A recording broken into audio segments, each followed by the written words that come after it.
દુનિયાભરમાં ઉચાટ વચ્ચે આશ્વાસન આપતા સમાચારમાં અમેરિકા અને ઈરાન વચ્ચે યુદ્ધ 48 કલાકમાં ખતમ થઈ શકે છે। સત્તાવાર માહિતી અનુસાર અમેરિકી રાષ્ટ્રપતિ ડોનાલ્ડ ટ્રમ્પના જમાઈ જેરેડ કુશનરની મદદથી 14 શરતોની સમજૂતી તૈયાર કરાઈ હોવાનું જાણવા મળે છે।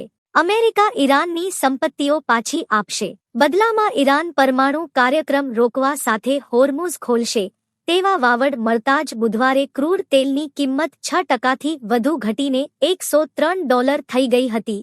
તેમજ ઈરાનના Islamic revolutionary guard corps IRGC એ જણાવ્યું હતું કે હોર્મુઝ સ્ટ્રેટ પરથી હવે જહાજોની અવરજવર સુરક્ષિત થઈ શકશે। અગાઉ ટ્રમ્પે ઈરાનને ચેતવણી આપતા કહ્યું હતું કે સમજૂતીની વાતો માની લેશે તો લડાઈ ખતમ થઈ જશે અને હોર્મુઝ બધા દેશો માટે ખોલી દેવાશે। જો કે ઈરાન નહીં માને તો અમેરિકા ફરીથી હુમલા શરૂ કરી દેશે અને આ વખતે હુમલા પહેલાથી ઘણા ઘાતક અને મોટા હશે। સૌથી મોટો વિવાદ પરમાણુ કાર્યક્રમ રોકવાના સમયગાળા પર છે। ઈરાન 5 વર્ષનો પ્રસ્તાવ આપી ચૂક્યું છે, પરંતુ અમેરિકા 20 વર્ષ ઈચ્છતું હતું। પરંતુ અમેરિકી રાષ્ટ્રપતિ ડોનાલ્ડ ટ્રમ્પના જમાઈ જેરેડ કુશનરની મદદથી 14 શરતોની સમજૂતી તૈયાર કરાઈ છે।